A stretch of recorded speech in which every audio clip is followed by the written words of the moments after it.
Inuhulog na sa mga otoridad ang lalaking nasa ID na ipinadala ng biktima sa malagim na krimen sa Santa Rosa, Laguna sa kanyang asawa bago siya mamatay. Sinabi niyang biktima siya ng identity theft.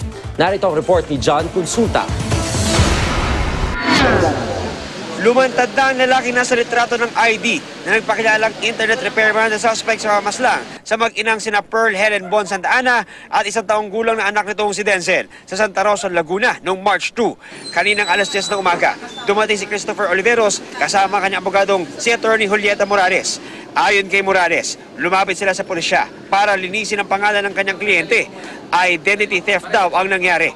Ayon kay Morales, ginamit ang profile picture daw ni Oliveros sa Facebook para sa peking ID ng suspect na nagpakilalang si David de la Cruz. Very obvious na hindi ito intended to become an ID picture. May kita rin na blue yung kanyang eyes. Ito ay isang app na pwede mong paglaruan kung gusto mong kulayan any feature of your face. Nagsumiti na ang kampo ni Oliveros ng sinumpaang salaysay na patuloy na wala si Oliveros sa pinangyarihan ng krimen noong March 2. Kalakip nito ay mga screenshot ng CCTV footage ng mga lugar kung nasaan si Oliveros nung mangyari ang karumal-dumal na pagpatay.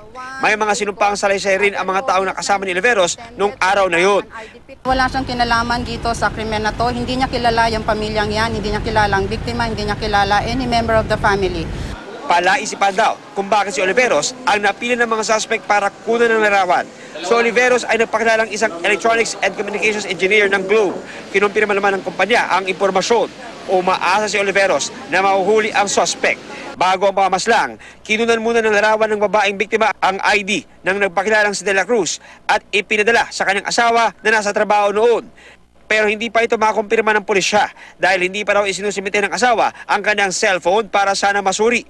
Kahapon naman inilibing ang mag-inang biktima. Hustisya para sa mag-ina ang sigaw ng pamilya. John Consulta, GMA News.